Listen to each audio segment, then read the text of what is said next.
Welcome to the podcast, Let the Prophet Speak. Today we are going to continue our study of the prophet Jeremiah 51, chapter 51a, that's the first half. This is a very long chapter, so it makes sense to divide it in half, even though it does, for the most part, until the last few verses, have a unified message. This is Saul Weinreb, the host of the podcast. So, Chapter 51 continues on the theme, the chapter 50, which we just studied together, which discusses the prophecy of Yirmiyahu regarding Babylon. We will find out at the end of this chapter that the time when he spoke this prophecy was early during the reign of Tzidkiyahu, during the time when Babylon was a powerful force, but Judea still existed, and Judea was considering rebelling against the Babylonians, but that decision wasn't yet made or solid, and the open rebellion hadn't yet began. The people were agitating for rebellion. The king was leaning towards rebellion. Jeremiah was advising not to rebel against Babylon, and Jeremiah was still saying that we should be subservient to Babylon, do not rebel because we do not deserve to be saved from them. This punishment of being subservient to Babylon is a punishment for our deeds. What we need to do is mend our ways and live at peace with Babylonians as our overlords. At this very time, Yirmiyahu is saying the prophecy that ultimately Babylon is going to suffer destruction and doom, which he describes very graphically in the chapter we just read, 50, and in the chapter we're about to read. So one of the things this does is it lays bare the entire idea that Yirmiyahu was a Babylonian sympathizer. Until chapter 50, which we just read, and 51, which we're about to, one might have understood the people who accused Yirmiyahu of counseling subservience to Babylon because he was a Babylonian sympathizer. It is obviously clear from these statements, and these are statements which were made in public that people knew about, and we'll see evidence of that at the end of this chapter when we do 51b. They knew very well that Jeremiah was not a Babyloniophile, if you will.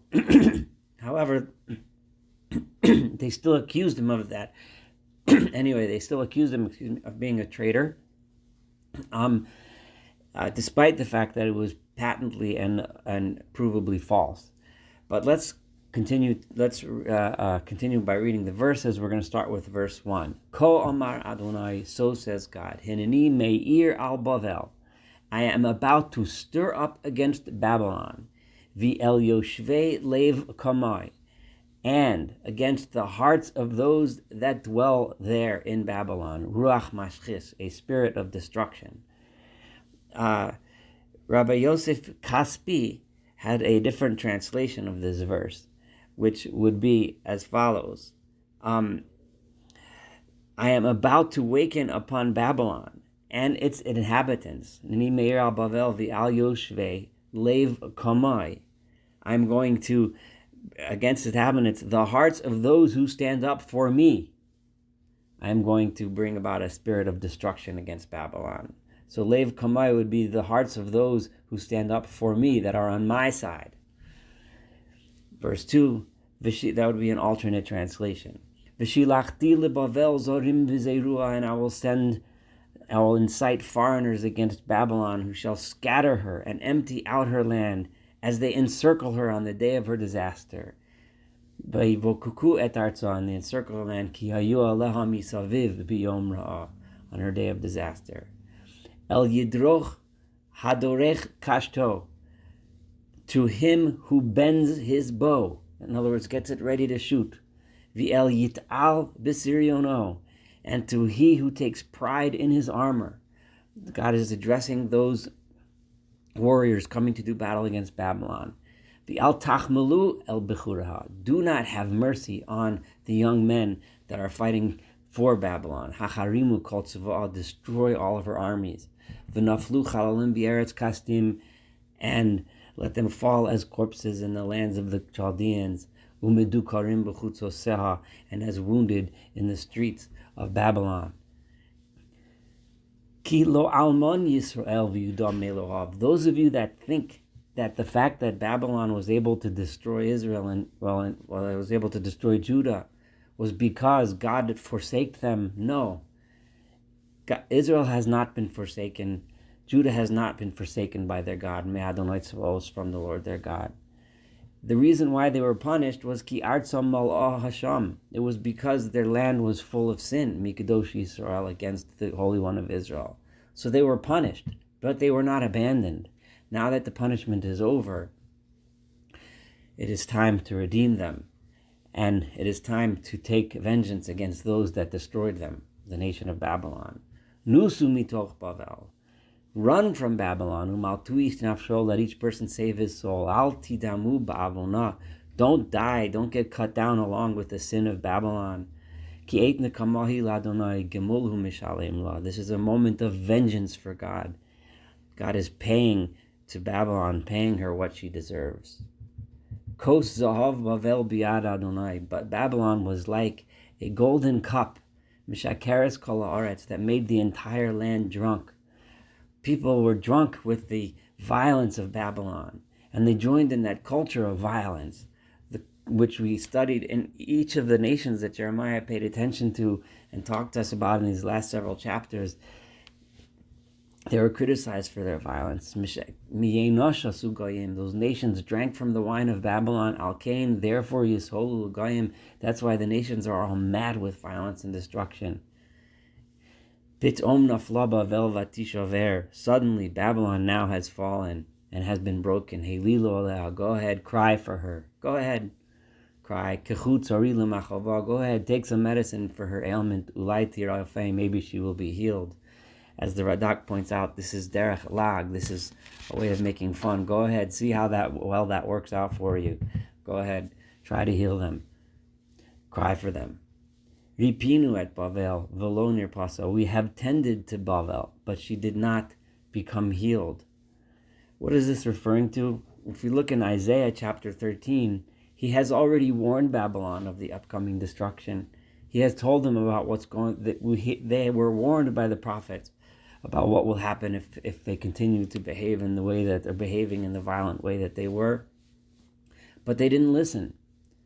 Izvuha, so therefore abandon Babylon, v'nelech ish li'artso, and let every man go back to his land. Ki nogail shamayim mishpatah v'nisa'at shechakim, because her judgment has reached the heavens. God has decided to take her down, and has been lifted, and her judgment has been lifted into the skies. It sees clear, let each one of us, let every single person return to his land. This is a redemption of all the peoples that were made to suffer by Babylon, not just the people of Israel. Obviously, Jeremiah's attention is focused on his people, but he continuously reminds us that this is a redemption of all of those that suffered under Babylon. Hotzi Adonai et tzidkatenu. God has brought forth our vindication. Bo'u nisapra b'tzion. Let us all come, all of those peoples that have been thrown out of their lands, let's all come and now worship God in Zion, as Maseh Adonai Eloheinu, the actions of the Lord our God. All the nations that have now been redeemed from the destruction, from the suffering that Babylon was causing, should come and thank God at Zion. Haveru hachitzim. Again, polish your arrows. Gather your shields. Milu hashilatim. Heir Adonai es ruach malchei modai. God has awakened the spirit of the kings of Media. Media is allied, they're closely related to the Persians. The Medians and the Persians are this nation that attacked and brought about the destruction of Babylon, which is being prophesied here. Ki al Bavel mezima sol hashchisa, because it is God's plan to destroy Babylon. Ki nikmat Adonai, this is vengeance for God. Nikmat hechalo, this is vengeance for his temple, which was destroyed by the Babylonians. El chamot Bavel su'unes, raise up a banner over the walls of Babylon. Hachaziku hamishmar, strengthen the watch. Hakimu shomrim, set up guards. Achinu ha'arvim, get ready all of the ambushes against the soldiers that are trying to protect Babylon. Ki gam zamam Adonai, gam asa es asher diber el yoshvei Bavel. Because this is what God has planned. This is what he has carried out and what he has spoken against the inhabitants of Babylon. Shochant al mayim rabim, you who live on many waters. Babylon was blessed with the flows of the rivers, the Tigris and the Euphrates. Rabat ha'otzaros, you had so many storehouses full either of weapons or wealth or both. B'kiseich amat bitzeich. However, your time has come, and the translation of this word amat bitzeich has several different translations. The Radak offers two possible translations: midat bitzeich, meaning the amat bitzeich, meaning the measurement of your greed has come back against you, because based on the amount of greed that you had and violence against others. So the second way he says is amat, meaning you're the arm of greed that you use to smash others.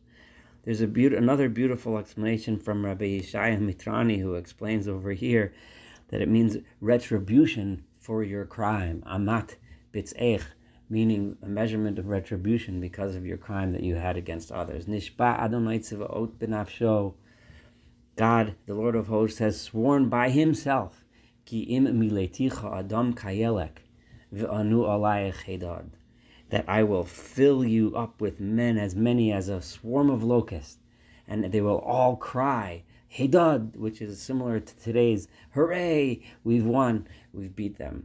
Osei Eretz b'kocho, down up to verse 15. Now, the following few verses is talks about the greatness of God, and the reason why it's put here is because the mistake of Babylon and the cycle of history that we discussed a bit in the last chapter is everyone thinks that we're powerful, we're strong, and it's because of our might and our greatness and our fortresses and our armies and so on and our wealth that makes us powerful and strong. But that's not it. It's God that's the strong one. So we're going to read about the greatness of God, who is like so beyond human greatness that it's like completely incomparable. Osei Eretz b'kocho, God is the one who creates the earth by his power. Mechin tevel b'chachmaso, he establishes the world by his wisdom. Utvunasona tashamayim, and he stretches out the heavens with his understanding. We can't even get close to the mind of God. Lekol tito, this is verse 16, as he makes his voice heard. Hamon mayim bishamayim, there's a rumbling of water in the heavens. Vayam nesim iktzei eretz, and clouds rise from the ends of the earth. Rakim lematorah asa, he made lightning bolts to come with the rain. Vayotzei ruach meyotzrotav, and he brings winds to come from his storehouses. Nivar kol adam midas, all humans are foolish without any knowledge. Humans can't even come close to the knowledge of God. It's completely out of our realm. Hovish kol soref mipasel, every goldsmith every smith becomes disappointed and embarrassed by the idols, the false, silly idols that they make. Kisheker nisko v'lo ruach bam, because what they make for themselves are false. There's no breath in them. There's no strength in them. There's no breath that animates them. Hevel hema, they're useless. Masei tatuim, they are actions. They are created by people of mockery. They're just foolish. Beit pekudasam yovedu, at the time of their punishment, they will just disappear and get lost. All of the false, fake gods. Lo chela, however, it is different. Chelek Yaakov, the portion of Jacob. Jacob now has learned and understands that it's not by the might, it's not by the power of the people, of the armies and the wealth and so on, but it's God in whom we should have. That will last forever. That will go on forever. That's not going to continue in the cycle of history. One nation is powerful, and then a few years later, the next nation is more powerful, and then the next nation. But God is forever. That's the Chelek Yaakov. That's the portion of Jacob. That is what they are here to teach the world. That Ki Yotzer HaKolhu, that God is the one that created everything. V'shevet Nachalato. And he is the tribe that God possesses, the tribe that God taught. Adonai Tzvaot Shemo, that his name is the God, the Lord of hosts. Mapetz Atah. Li, you are my war club. Klei Milchama, you, this is now God talking about Babylon. So God made the point, and the prophet made the point. the mistakes that the people make, the mistakes that lead to the cycle of history, the faith that people have in themselves. How could they compare themselves to the greatness of God? If only they would realize that, then the cycle would stop and everyone would come to Zion to worship God, to Zion. However, now God goes ahead and says again to the people, you are like my sledgehammer, you are my weapon of war, and with you I have clubbed other nations, and I went ahead and I destroyed other nations. Actually, this is God actually talking to Babylon, saying, that's what you were for me. I used you as a tool to destroy other nations. This is verse 21. With you I will shatter I have shattered horses and riders, and I have shattered chariots and drivers. This is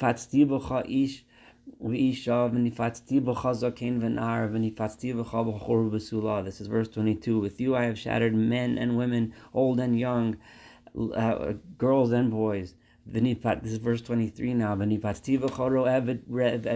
you I destroyed shepherds and their flocks. Farmers and his team of oxen that he used to plow. And with you I have shattered governors and deputies and governments. But now, that's what I have used you for. However, I am going to pay Babylon back, and all of those that live among the Chaldeans, for all of the evil that they did, the evil that they did in Zion, before your eyes, so says God. Now, that kind of ends the section where God says to Babylon, it was me that used you, but then you went too far. You went and pushed and punished and made other people suffer too much. And now it's time for me to turn towards you. It wasn't your strength. It was me that used you as a hammer. You were my tool. Don't make that mistake and think that it was from your own strength. Let's go to verse 25. So now I will deal with you. I am against you like a destructive mountain, says God. Hamashchis kol haaretz, that destroys the entire world. It seems like an image of a volcano, that kind of mountain that we're talking about, a volcano that erupts and destroys the entire world around it. I will stretch out my hand against you. And I will roll you down off the cliffs and destroy you. And I will make you into a burnt out mountain, again using the image of a volcano. They won't bother taking from you a stone as a cornerstone. They're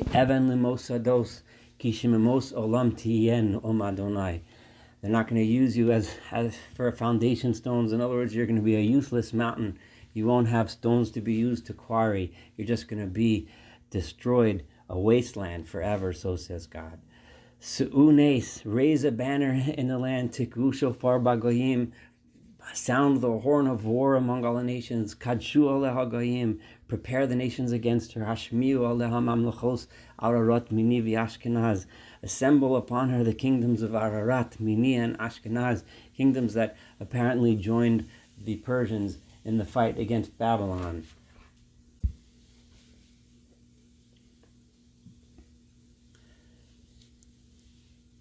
Piktu aleha tifsar b'halusus kiyelek samar. Appoint a chief over her and bring up her horses against her like a swarm of locusts.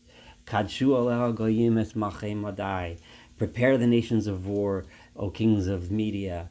Et pachosel v'et kol segonel v'et kol eretz memshalto. All of her governors and her deputies and all the lands under their rule, get ready to attack Babylon. Vatirash haaretz vatachol. The land will shake and tremble.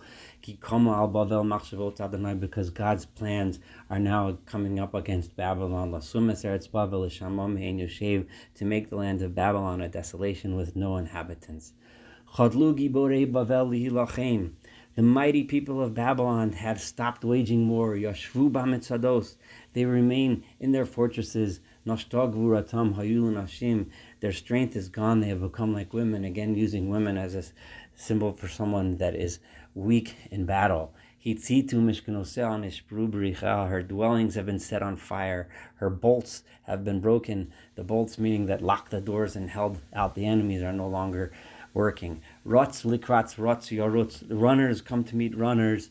Umagid likras magid. Sending messages all around. Lahagid lemelech Bavel, to tell the king who's sitting inside his throne, afraid and scared, Kinil Kedai Romi Katseh, that the city has been taken from end to end and the end is near. Bihama Barot Nitpasu, the river crossings, the bridges of escape, or places from which help might come, but they've been taken down. V'yeto agamim sarfu ba'esh, and the marshes are burned in fire. V'anshei hamilchaman of Halu, and the men of war, the soldiers, are frightened and scared and are panicked. This is about halfway through this very long chapter, so I'm going to stop here.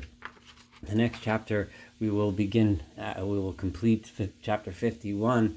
Thank you for joining me for 51a and 51b. We're going to hear a conversation between God and Jerusalem regarding the events that we're discussing here.